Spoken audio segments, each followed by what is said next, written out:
Hello, this is the Influential Dental Podcast with my dear friend Julieanne O'Connor, and we have a wonderful guest today and a dear friend of mine from many years ago, from my days at Noble Biocare, and very much look forward to talking with Dr. Anna Ferro all the way from Portugal, and really do appreciate you being our podcast today. Anna, I just want to give a little bit quick bio. It's long, so I recommend everyone go check her out at annaferro.com. But again, it is an amazing journey and look forward to hearing more about it. But you're currently at the Malo Clinic in Lisbon, Portugal. You teach, you do surgery, you're the head there. You also do lecture internationally, and just an amazing story. So could you just share a little bit more about that and kind of your journey, and then we'll get off and talk a little bit some of the questions that we have. Well, my journey has been for me, I think, pretty simple because I started to study my graduation actually at a German school here in Lisbon. Then I started to study. I didn't know what I wanted to study. Actually, first I wanted to study medicine, but I didn't have the grades to enter the university.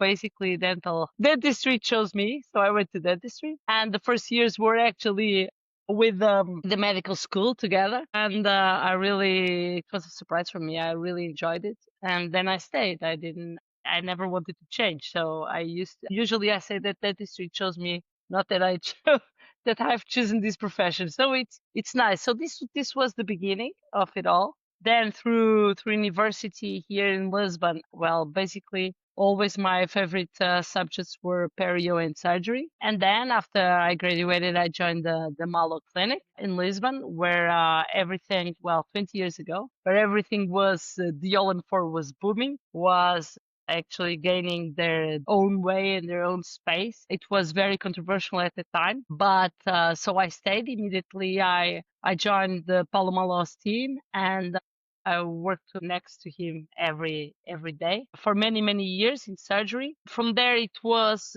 basically automatically that I started also to lecture about this subject, and that I had a huge connection with the industry. So this was very normal, and one thing after the other, it was automatic, so to say. From there, basically, I joined the Noble Care world, being a key speaker and getting involved also with many of the activities that they have, also helping the Foundation for Rehabilitation, also getting inside the women's community and trying to inspire other women. And at the Malo Clinic itself, we had a lot of education.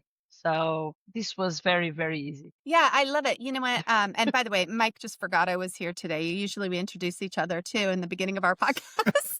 But hi, I'm Julieanne O'Connor, Mike's co-host some of the time, apparently. Anyway, and Dr. Anna Ferro, it is so awesome to have you on the show. And you have obviously this extremely extensive background. And on Influential Dental, we sort of dedicated this podcast to really lifting up influencers in the space who are lifting others up with them. And so you've been out there lecturing. I met you at a party. And Yeah. so, and you were such a joy and such a light at a party that was massive, packed full of people. You stood out like the light above all the lights. And it was so much fun getting to kind of know you just a little bit, scratching the surface, just knowing that you're our people. Like you were said, we have to collaborate. We have to do something. Come on. So tell me, what is it about you that has allowed you to, over this incredible career, to maintain that level of energy? I know you do a lot of different things for balance, but you have this incredible background. You're out there lifting people up. You're helping people. You're lecturing. You're doing all these things. Like, what is it? How do you have sustainable, never-ending energy? I'm curious, and I want some. Well, well, I think that has to do a lot. Also with me, I'm very lucky genetically. I don't know, but I'm lucky because I always have been a happy person. I think maybe I was a little inspired by my mother that always saw the good things, even when there was a problem, even if it was, imagine, raining and a bad day, we say outside, "Oh, it's an amazing day to stay at home and watch some movies and just eat some popcorn." So always try to see the good side of the story. So I think I was influenced by that since I was very, very young. Second, I think I am surrounded by many good people, including family and friends, that give me always this safe harbor. So all my friends, my closest friends, I know them, I think, for more than 30 years. So they know everything from me. They know how I grew up, the difficulties that I have. So it's very easy. They know me from A to Z. They know everything and they accept me as I am. If I was, I don't know, working at a coffee shop or being the greatest, being a president of our countries, they would love me the same. So this is to say that I have a very safe harbor. So for me, it's easy. I don't risk a lot, because for me, the most important things that I have can't be taken away so easy. You understand what I mean? I love that. Yeah. I love that. So not only, and I know, Mike, you've got some incredible questions, I'm sure, coming to mind, but it's funny because a lot of people didn't grow up with somebody with that perspective. So what would you say to somebody? And I grew up with that similar thing. My parents were hippies. We had nothing, no plumbing, no nothing. We had no money. We were killing rattlesnakes for food. I mean, it was ridiculous. But my parents had a way of always teaching us to just look for the magic and all of that. And we had no idea we were broke and poor. And so what would you say to somebody who actually doesn't grow up with that sort of view? They've maybe gone through, hard times. You've obviously gone through hard times too, right? Yeah. Yeah, because people Yeah, think, of course. yeah, because people look at people who are very successful and sometimes they think, oh, well, they didn't really have to overcome something major.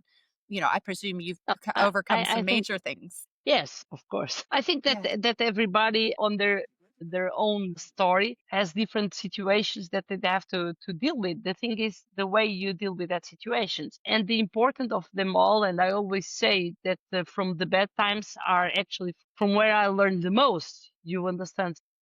These hard times, the good times, you just pass them by, you enjoy them. But of course, you also think about them and you are grateful for them and you learn to be grateful and all of this. But the hard times, they make they make you change. They make you stop. They make you think about it and react. And you have to react. So the thing is, don't look at a bad situation or a challenge as something that it's bad. Look at the challenge on something that you will learn from and will improve from that. And that's all what I always say to my kids, and that's the importance of it all, because they have to have challenges, they have to have difficulties, because if you give everything to them or you overcome their obstacles, then they are not growing to be strong. They are going to be very weakened. So this is what I want to say. But I think I always saw all the difficulties as challenges, and from the challenges always will come something great. And this is the way we always look at dentistry, because always between our team, this is just an analogy, has nothing no different, but it's the same. Every time that and that we have a problem, we don't face it as a problem. We face it as a challenge and something that we have an opportunity there to change, to create a tool or to develop a protocol or to create some kind of process where there can be space for evolution,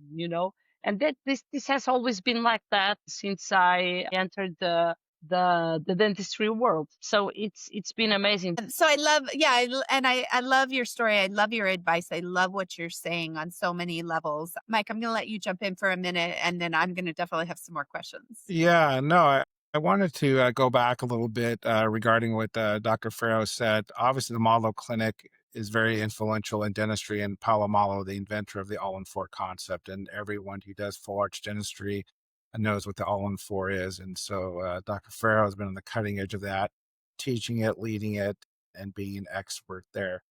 But what's also amazing, like you, Julieanne, and obviously women in dentistry, is you do have to balance a lot of things, right? From motherhood, which we both know you are working mothers. You're all both very successful. You lecture, you coach, you teach. So I guess for you, Dr. Farrow, is what is your key to being able to juggle all of that, to be the best of the best as a surgeon, as a lecturer, as leading the clinic, but then also as a mother. And what are your thoughts on that? I think it's something that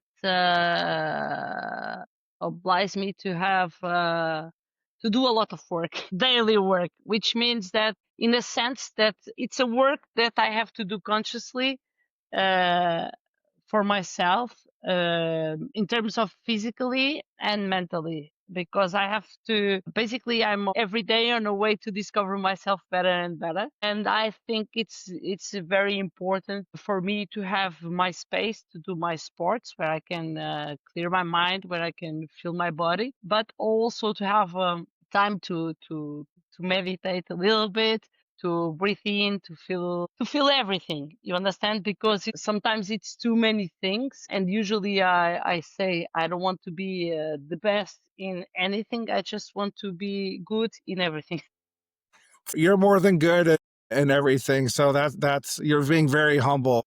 I wanted to say over the weekend, my husband and I were like looking at, some of our gurus and some of the people that we really admire and who their mentors were and what the advice was that they had passed down to them. And one of the pieces of advice that I heard was that somebody had told one of our gurus that don't do everything, diversify. Most people are saying you need to focus on one thing, but this guru actually said to another guru, do everything, experiment and play with everything. Why not? Yeah, And yeah, I thought, that invites a lot more failure, but you learn so much more as well. And if you look at great entrepreneurs, they make a lot of mistakes, but they of excel course. much faster than the person who just focuses on only one thing. So, anything about that? I mean, I love that you're saying that, yeah, why not be good at a bunch of things? And obviously Yeah, you're because great too. because I think it's all well. At least I want a lot of things, you know. I want a lot of things from life, not just about work, not just about the career, not just about family, but also to have to help others, you know, and to really make a difference. And when you want all of this, and you have to have this balance, well, you have to focus on many things, and so you have to be very, not that I'm very organized, but I have to have time for everything, you know. And so I end up to have to be organized in that. So you have to be organized with your scheduling, and sometimes you have to do the things that you don't want, but you have to commit yourself, and this is very, very important. So I think for me, one of the just not it's not just the work, see the patient, see how you can improve, but then it's also how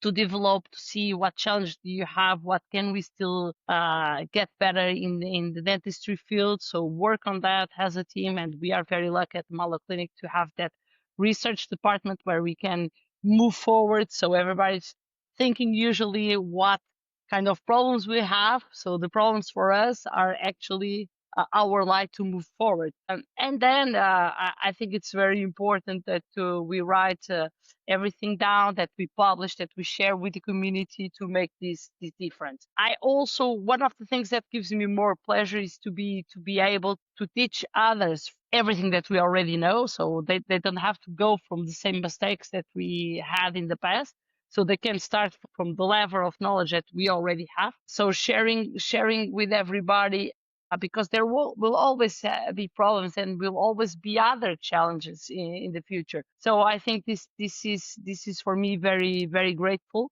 that I am able to have this opportunity to share with everybody the knowledge that we have and how things are done. And also the majority of the times I also learn from everybody, which is great. But this is the Yeah. way that we can actually allow more patients to have better treatments, you know. And at the end, when you teach one of your peers, then you are maybe changing the life of many patients. And at the end, that's the most incredible thing of it all.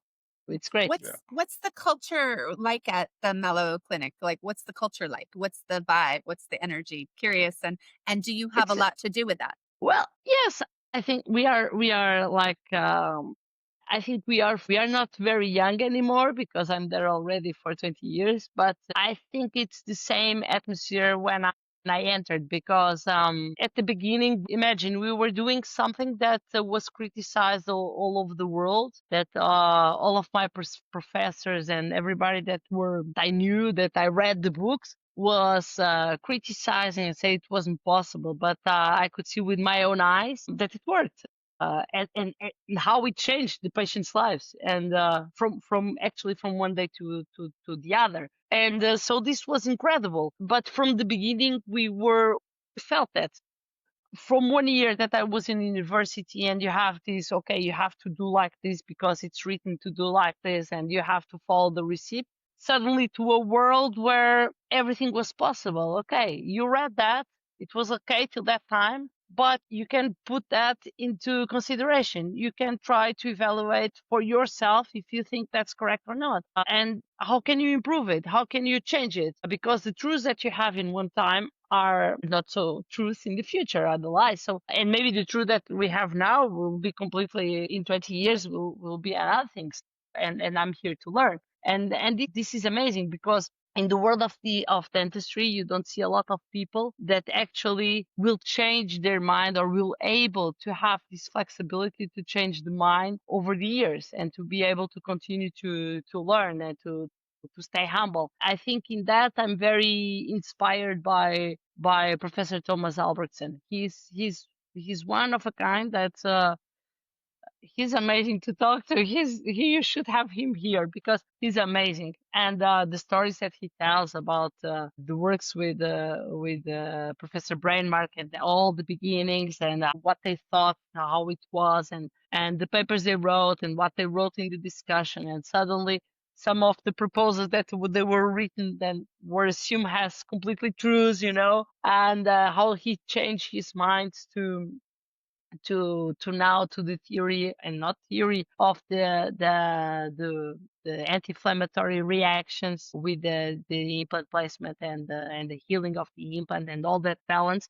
I think it's incredible, for someone who is able to always stay, but with their mind, okay, maybe things that I thought were true at one point of time, because we don't have microscopes, or because we don't have any kind of tests, are able to have this flexibility to change the minds in the future. And so I pray that I continue to be like that, continue to learn a lot. Yeah.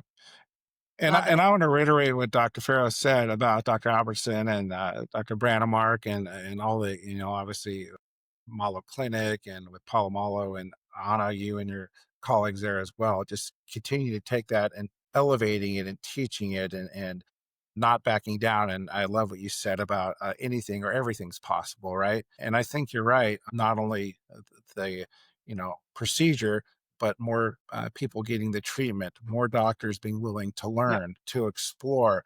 What you're doing in mentoring, what you're doing, like I said, in women in dentistry, and just thinking outside the box, and thinking about that, everything and anything is possible. And Julieanne and I are seeing that now with what we're doing with Influential Dental, that you can be influential, you can help others while you help yourself and help the patients. It's not a transactional, you win, I lose, or vice versa. No, everyone can be uplifted, and ultimately the patients can benefit. And I know you've said that earlier as well. I think that maybe that's what makes the difference also between the way we think, and the way, and why it has been so successful. It's because I think that you have a big number of teachers in dentistry that like to give the recipe of something to be very complicated. You do A, then you do B, then you do C, then you come to A, then you do very complicated, and then you end up like, oof, I can do this. Oh, this is very complicated. And our goal was always to try to simplify as much as possible, to give a protocol that everybody all over the world, if you give the protocol and say, first you do this, then this, then this, then this, then this, would be able to be done, was able to be done, to be performed by many dentists all over the world, many normal oral surgeons, but that had good experience with dental implants, they would be able to do this. And we are talking about a kind of treatment that before people had to go through hip transplant, then 8 implants, then no loading, then they had to wait. So it was not about it's not about if you can do the graft or not do the graft. It's about the patient, And if it would be a procedure that would be shortened in time, would be of course less costly to the patient, but would have imagine that had all this advantage, but the failure rate was bigger. Forget, we would never go. But the success rate is even better. So at the end, it was about trying to simplify everything and to make protocols so that everybody could be able to perform it. You Right. I have a understand? question on that. So, Yes. you guys are teaching Zygo, you're teaching All on Four, you're teaching all of it. And one of the things that comes up a lot has to do with the confidence, right? So, I get simplifying the protocol makes absolute sense. But what happens when you still have people, whatever, 75% of the people are still lacking the confidence? They think, yes, this seems simple, but they're still afraid to pull the trigger and try. How do you encourage them to take that leap of faith? I think that it depends.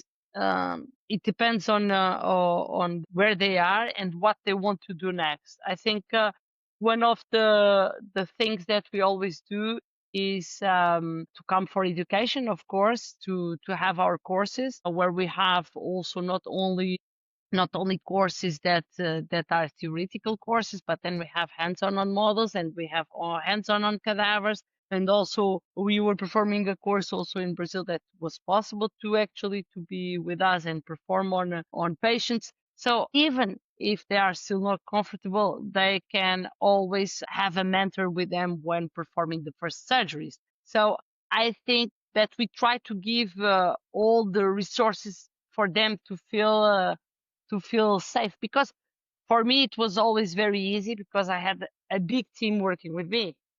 I remember my first case of All on Four. I was at the clinic already, I don't know, for a year, and in 1 year I had already opened and extract teeth and all of these, many all on fours. We were doing by that time, I don't know, 10 a day or something. And what happened was that we had a Spanish course. So we had I think it was four Spanish people there. And they were, well, with us in the OR. And basically I started to do the surgery to open. I would raise a flap, I would extract the teeth, etc., and I would wait for Dr. Malo to come to do the surgery because it was a course, etc.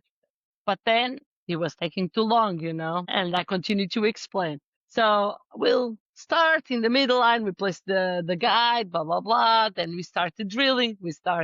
So I was telling everything, explaining everything, and explaining to myself.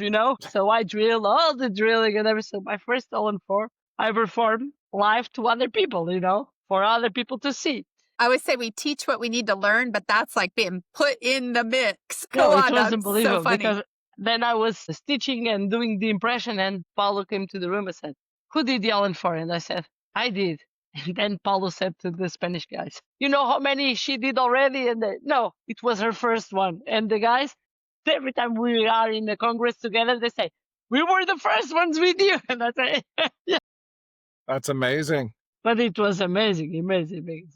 Well, you So, have the but confidence to do it. You have the confidence. You just jumped yeah, in. You didn't know yeah, better. You're yeah. like, who's going to do it? I'll do it. Yeah, exactly. And I had my back completely. If something went wrong, I would just stop and he would continue. So for me, it was always very, very easy. So I know I appreciate and I know the importance to have a team with you.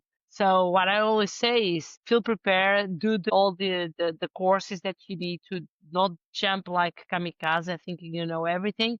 And find a mentor that can be with you, that can discuss with the case with you before, after. Nowadays, with the digital world, it's very, very easy to discuss well where you want to place the implants, everything from planning to surgery to the prosthetics. It's very easy to share all these files and to have a good discussion, even if you are not next door. So it's easy. It's very easy. Yeah, I'm curious. And then, Mike, I know you've got something else, but really quickly, do you visualize the end result when you go into surgery? Are you like going in with any sort of visualization? You know how high achievers in Always, sports or anything else, they're visualizing right ahead of always, time. Okay, that's great. Thank you, always. Mike. Not only I visualize I visualize in my head always, but that's for all the patients, all the process before, I do this. So I visualize everything. So everything goes very fluid, you know, and quick because I have this visualization before. And also, I always also have, but this is already automatically, I always have already a plan B and plan C. If something, I know the spots where something can go according, not also depend on me, but how the bone reacts, if it's going to expand, if it's very soft, if it's going to, if it's harder to get good primary anchorage, so I always have a plan B, plan C automatically already in my head. So it's interesting. Yeah. Yeah. Well, and you mentioned your team, and obviously, dentistry and especially full arch dentistry is a team sport and in general. And Julianne's done a lot of training and coaching regarding the mindset of the dentist and the team versus just actually doing the procedures, right? So I guess this is, I guess, a two question is one about the team, the importance of the team, but also about the mentality of that team in the patient interaction and to overcome any objections or to help the patient out when there is a failure or there is a problem. So I guess the mental side of what you do and your team and a little more about your team. Yes, I think my team. Well, we are about now 5 surgeons. We are about 20 prosthodontists. Just for oral hygienists, we have in Lisbon like 18. So we have a big team. But it's a team that I think maybe the youngest one that is working there, it's now have been 9 years, the others are already, some of them 25 years working there. So the majority of us came straight from university to the clinic. That's the first thing. So we continue to grow at the clinic, and we learned a lot from each other. Many things that I learned, and I was inspired by my colleagues. And by that time, you cannot imagine, because it was a really big excitement, because we had people coming from all over the world, not only the patients to be treated, but everybody to learn from us, and you have witnessed it. So you can imagine, I remember being 2 months at the clinic, and we had the group. I don't know if it was Chinese. I think it was Chinese doctors. And suddenly Malo was just giving a lecture. And after some slides, he was tired and he said, "Oh, my colleague Anna will continue the presentation." And I said, "Well, I have to jump and I have to continue." And that's it. So we were used to do this from the beginning, to do live surgery, to present, to be among others, to explain, and this gave us a sense of teamwork between the team, where everybody was also very recognized and very excited, and we always were looking about, if we had a problem, how to fix it, how to overcome. So everybody would come with an idea, and some of these ideas nowadays are products, So it's very interesting, because sometimes, and we would stay long hours, because we had a thing that the patient had to leave with fixed teeth in the same day. So sometimes it was at 2 a.m. and the next day at 7 a.m. we were again there all together, and we were working like 6 days a week. So it was many, many, many, many hours together, but we were all, yes. I just think that that's like a powerful example of, when you have a common purpose, that there's Yeah. something where you feel like you're willing to do that. So I see that in entertainment, where you're working on a film project, you're working ridiculous hours and nobody complains. And Yep. it's really different from your usual 8 to 5 type of environment, right? And this is like, we're all in, we're all committed to this, whatever. And I laugh that you got kind of thrown in, but being thrown in also means that you're trusted. And so there's a way Yep. that we rise to the occasion, right? And I think about how many times Mike has thrown me under the bus to have to carry things. No, I'm half kidding. We both do that to each other. Mike will take over from here. I'm going to do that at the end of the podcast. I'm going to just hop off. No, anyway, but I love this concept. And we're always, because we do elite team training and we do that for group dental practices where you're trying to scale it and have significant impact, right? And so much is about enrolling people in this commitment, so to speak. Did you guys ever identify that as, hey, we're doing this together, we're coming together, we're committed? Or did it just kind of unfold that way? I'm just curious, like, do you guys talk about that? Is that part of your value set or your mission, or it's just evolved? I think we talk about that, of course, all together. At the beginning, we didn't talk about that. It was just evolved. We were like just the kids who finish university, and we all love to work with each other. Basically, we would come to the clinic because someone would recommend us. So we were completely connected to each other. That was also very important. Our former professors at university. So imagine when I also teach at the university in Lisbon for 20 years. So I recommend many of those who now work at the Malo Clinic. So we were basically very connected to each other. So we would help each other a lot. We would protect each other, so to say. So if one couldn't do something, the other would back him up. So this sense was always great.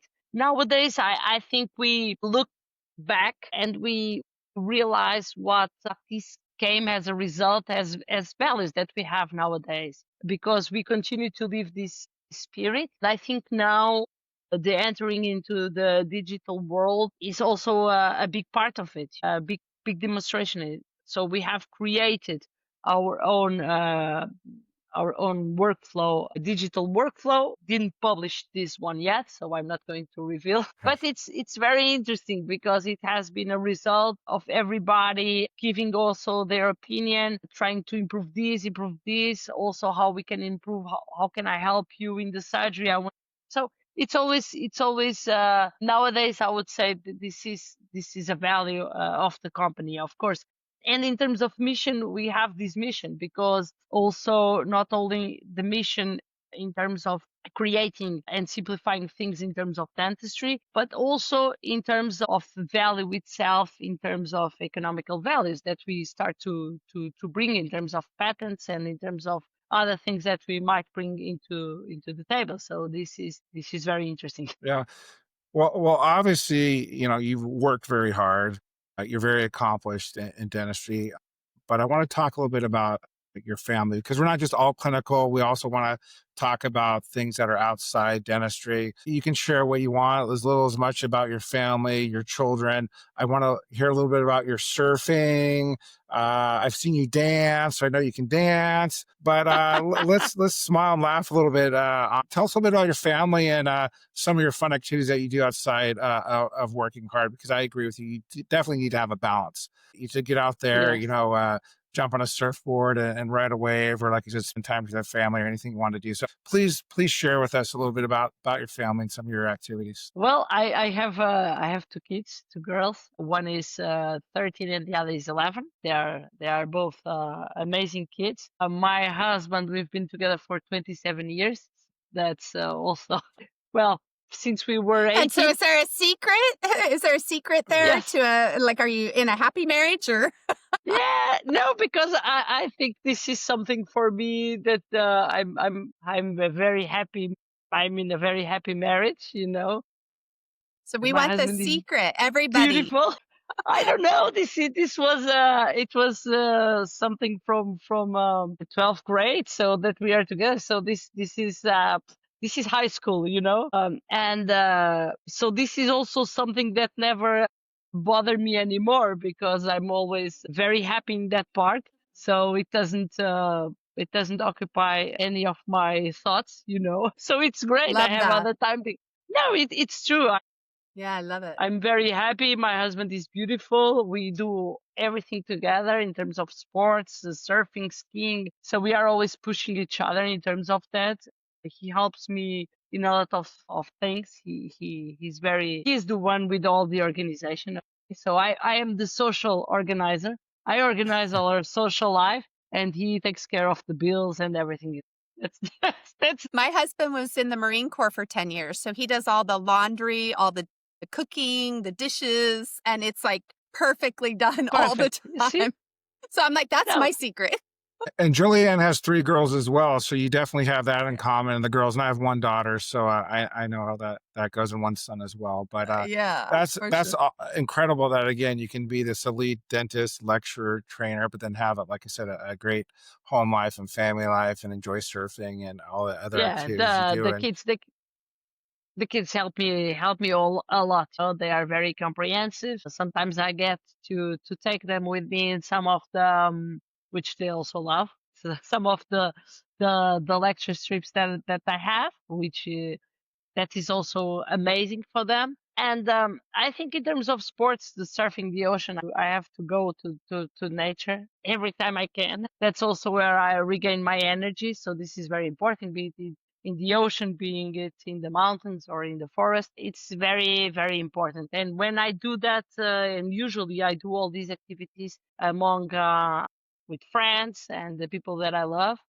my husband and my kids also, they also surf, they also go with me. So that's out of it, because you get energized and you think about other things, I'm and it's amazing. curious, do you have some incredible books, authors, or a sort of guru type of people that you've looked up to? And there's like people who inspire us with their quotes, their philosophies, and I'm just curious if you have any of that. Yes, I think there are many authors. I was like looking at what I have here, just in the but Robin Sharma is for me one of the authors that have been that helped me a lot. So I think that what I have here. I don't know. For example, Eckhart Tolle is good. Love Eckhart Tolle. What about I like Yes. you? You made me think of like Ralph Waldo Emerson or somebody like that because of your nature comments, right? But yeah, Eckhart Tolle is amazing. And so, are you? How much do you utilize like the power of now in your life? Are you all about presence and being completely, in the moment? I'm curious. No, I think I try not to be in the past. So for me, the past is the past. I try to learn from the past, and I learn, but don't get stuck in the past. I live a lot the now, but always thinking also about the future, making plans for the future. Okay. So I'm not saving with all the savings for when I retire and then spend. No, I have to plan my retirement, and I have to plan the future, for example, and I plan the future in all of this, not with everything in life, I'm just giving an example, but I like to consciously live well the now, the present time, always. It's the most important one. It's for me, is the most important. But again, these requests for me a lot of work that you have always to be conscious. And in that sense, I think for me, sports help me a lot. The sports help me a lot because I think that my mind is thinks a lot. Women, we always have this. I don't know, me myself. And when you do all sports, as your body gets a little bit more tired, it calms a lot your mind and makes you to be in the now. So for me, that helps me a lot. Mike, what are you thinking yeah. right now? I can No, see it's Mike good. is like, No, I'm just enjoying the conversation because I agree with you, and I agree with living in the now because nothing's promised you in the future. And obviously, we love our memories and we love what we have done. But I am starting to do that more and more in my life as well to live in joy when you're at a conference or with college or with people. Like when we last saw each other in Las Vegas at the symposium, it was nice to see people, to hear lectures. I went to your lecture with the other very prominent women in dentistry, and that was an excellent lecture about talking about mentoring and empowering women. But then on the other hand, you can joke, you can laugh, and you can go out and have a good meal. And so I do think conferences like that, where you can talk about what you've done or what you're currently doing, and then talk about the future. So I think to live in all those spaces is very important. So thank you for sharing that with our audience, because I think too many dentists, and we see it, a lot of dental burnout, a lot of Yeah. doctors breaking down, having all kinds of issues with their teams, with their family life, and so on. And Julianne speaks wonderfully on that, and I've heard her many times as well. But you should enjoy your hard work. You should enjoy your friends and family, and not take anything for granted. So thank you for sharing that. Julianne, do you want to talk a little bit Well, about that and that mindset? yeah, I just so I always think it's interesting. So we kind of started this episode out talking about your sort of energy that you have a life force energy that just exudes, never ending source. And so you wonder like what makes somebody an energizer buddy where it doesn't wear out. And you can see a lot of that is philosophical, right? Because I think that we have a renewable resource of energy and our body can, even as we get older, can keep going. But I do think that there are some conscious things that people do who have that. And it's not everybody, it's more like 1 out of 10 who really live their lives with that much energy. And it is foundationally built on top of something, purpose or commitment or just constant gratitude or a variety. I think very much a variety of things. So my curiosity is if you were to try to package it and say what it is, because you have it, you do it naturally, probably even sometimes without realizing it. But what would you say to somebody who can't find their own passion, purpose, or why? Because there are people out there, they're struggling right now with that type of thing. And, I'm just curious. That is a good question. I don't know because I think that the most interesting that I have realized is that everything is in you, which means what do I mean by this? This is maybe strange to say, but it's like everybody can do everything to you, but only you are in a possession on your reaction. Only you are going to react or let it inside you. What you would say to someone who is struggling that doesn't have a purpose or doesn't know their way? Because you see that all the time. We see these just amazing, it doesn't matter age, but clinicians that are very clinically sound, but they don't know how to work within a team, or they don't know how to communicate with patients, or they don't have the confidence in themselves, right? They're very smart academically, but maybe they're not the best surgeon or something. But Yeah, but, like I always say, I think that it's uh, that you have to constantly work on yourself, because uh,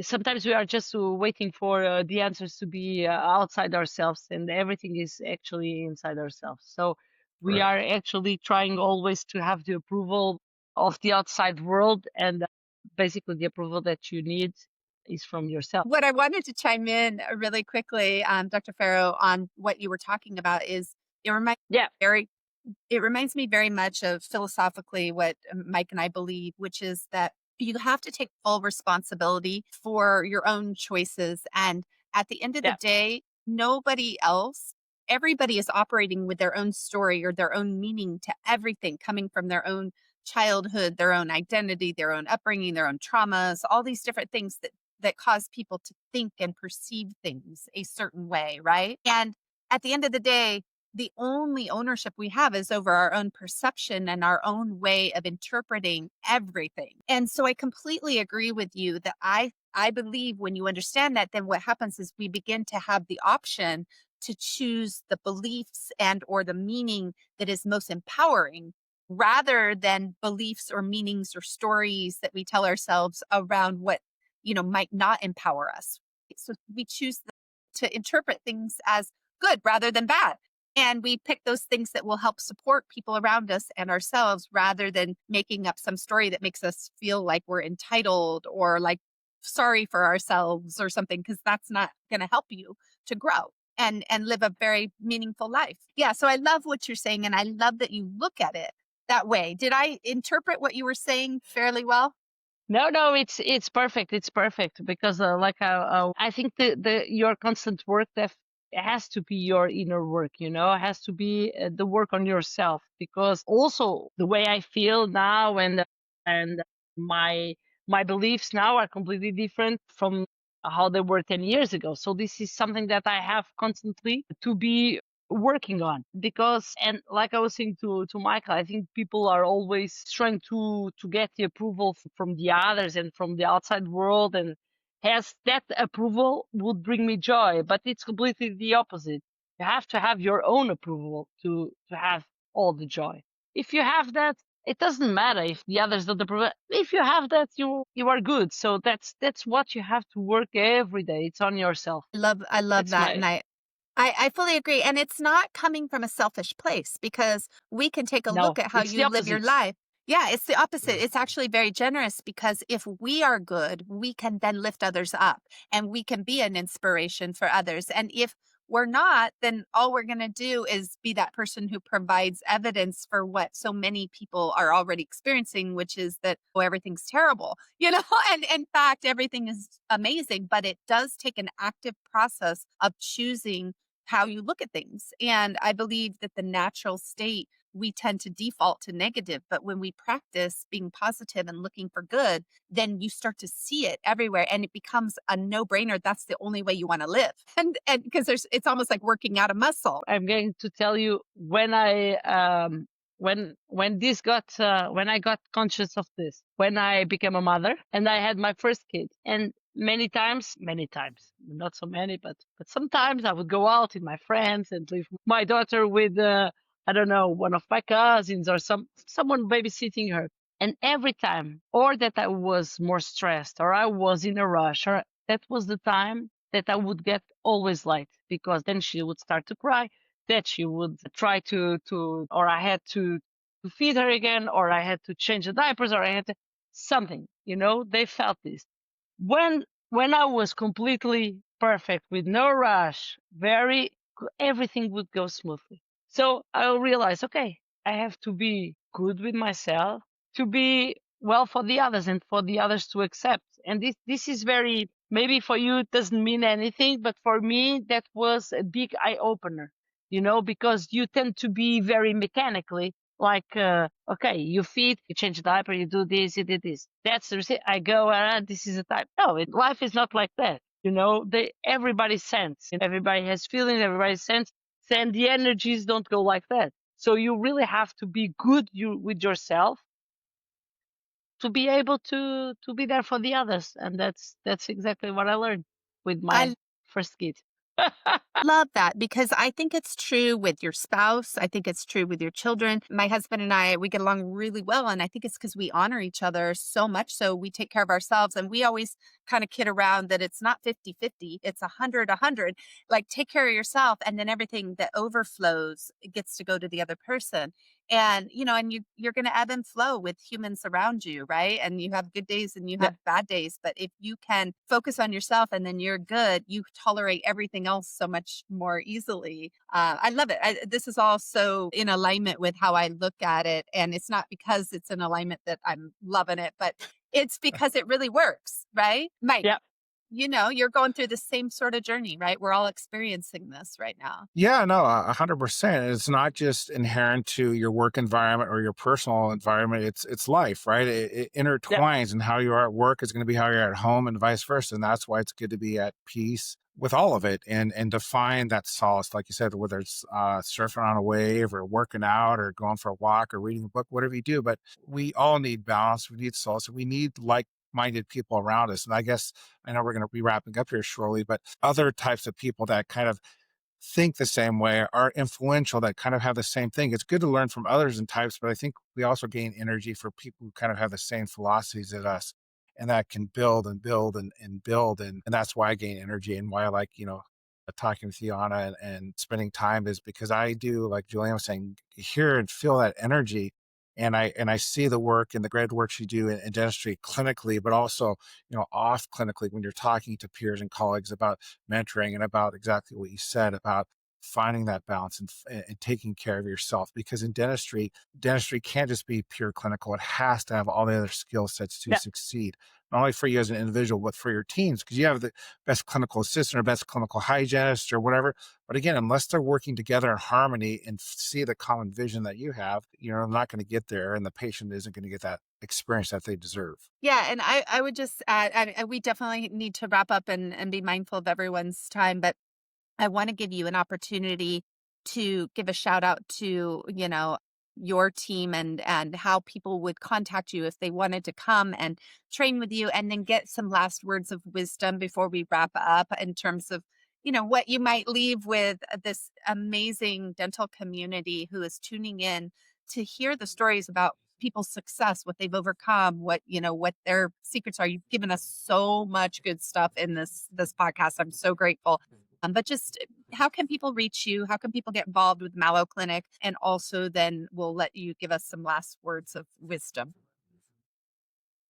Yeah. So first of all, we are based in Lisbon, Portugal. We give a lot of courses, basically in a monthly basis. So if anyone wants to contact us, wants to join here at the clinic for a week or for some days, you can always go to the Malo Clinic education website. You can also follow us on the Instagram. Also, you can follow also me on the Instagram, which is dot who, and you can follow me. So if you need any information, or if you want us to mentor, or if you want to share a case, well, feel free to do that. And well, shout out to the dentistry community, the ones who are starting or the ones who are already doing for a long time. Is that basically we are living now in a world that you don't need to feel alone. You are not alone. We are able to help each other. We are in a distance of a click. So if you need any help, if you need any support, reach some mentors, reach people that also can help you, but also can inspire you, for you to become not only a better dentist, but also a better person. And I know how patients can be. So be patient also, and always look at yourself, and try to always try to grow yourself, not only in terms of technically, but also and especially in terms of your inner wisdom. So please, if you need anything, contact me also. Thank you guys for having me here. It's been such a pleasure. So just really quickly for Instagram, it's Dr. Anna, ANA, Ferro, FERRO, correct? Did we get that right? Yes. Okay, Yes. amazing. And then you can find Mike and myself at Influential Dental, just like it sounds. And it's just been so much fun having you on this show. And I think people are going to take away so many incredible words of wisdom out of this. Thank you so very, very Thank much. you. Your time is so valuable, and we are forever grateful. So thank you. No, Thank you thank very you much, for Dr. having Ferro. me. All right, take care. Thank you.